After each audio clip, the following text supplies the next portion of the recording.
দলীয় সিদ্ধান্তে রাষ্ট্রপতি পদে মনোনয়ন পাওয়ার পর মির্জা ফখরুল ইসলাম আলমগীর বিএনপির মহাসচিব ও স্থায়ী কমিটির সদস্য পদ ছেড়েছেন।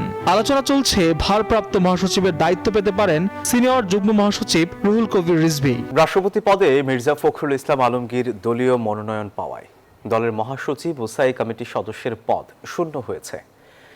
স্থানীয় সরকার মন্ত্রী ও ঠাকুরগাঁও ১ আসনের সংসদ সদস্য পদ শূন্য হতে যাচ্ছে। গুরুত্বপূর্ণ এই 4 পদে মির্জা ফখরুলের উত্তরসূরি কারা হচ্ছেন? আলোচনায় রয়েছেন রুহুল কবির রিজভী, সালাউদ্দিন আহমদ, শহীদ উদ্দিন চৌধুরী অ্যানি সহ আরও বেশ কিছু নাম। এ নিয়ে বিস্তারিত জানাচ্ছেন আল মোহাইমিনুল খান। রাষ্ট্রপতি নির্বাচন বিএনপি সরকার ও দলীয় কাঠামোয় বড় ধরনের রদবদল অপরিহার্য করে তুলেছে। শিগগিরই এসব পরিবর্তন চূড়ান্ত হতে পারে।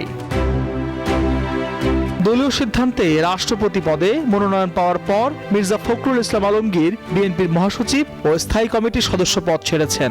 আলোচনা চলছে ভারপ্রাপ্ত মহাসচিবের দায়িত্ব পেতে পারেন সিনিয়র যুগ্ম মহাসচিব রুহুল কবির রিজভী। আর দলীয় সূত্র বলছে আগামী ডিসেম্বর বা জানুয়ারিতে বিএনপির কাউন্সিল হলে তখন নতুন মহাসচিব চূড়ান্ত করা হবে। মহাসচিব হিসেবে আলোচনার শীর্ষে রয়েছেন Spanish digital print tiles, ATI tiles, এক টাইলসে জীবন পার স্বরাষ্ট্রমন্ত্রী ও বিএনপির স্থায়ী কমিটির সদস্য সালাউদ্দিন আহমদ।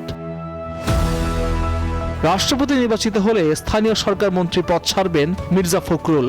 তখন ওই পদের দায়িত্ব পেতে পারেন স্বরাষ্ট্রমন্ত্রী সালাউদ্দিন আহমদ। স্বরাষ্ট্র মন্ত্রণালয়ের দায়িত্ব দেওয়া হতে পারে পানি সম্পদ মন্ত্রী শহীদ উদ্দিন চৌধুরী অ্যানিকে। সেক্ষেত্রে পানি সম্পদ মন্ত্রণালয় পেতে পারে নতুন মন্ত্রী। 2016 সালের 19 মার্চের পর নানা রাজনৈতিক সমীকরণে দীর্ঘ 10 বছরের বেশি সময় অনুষ্ঠিত হয়নি বিএনপির জাতীয় কাউন্সিল। 19 সদস্যের স্থায়ী কমিটিতে বর্তমানে 7টি পদ শূন্য। রাজনীতিতে নিষ্ক্রিয় ও বয়োজ্যেষ্ঠদের পাশাপাশি অসুস্থ নেতাদের স্থানেও নতুন মুখ আসার সম্ভাবনা প্রবল।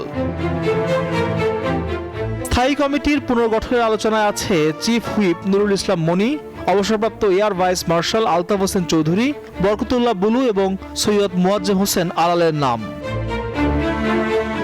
আল মোহাইমিনুল খান, নিউজ 24, ঢাকা।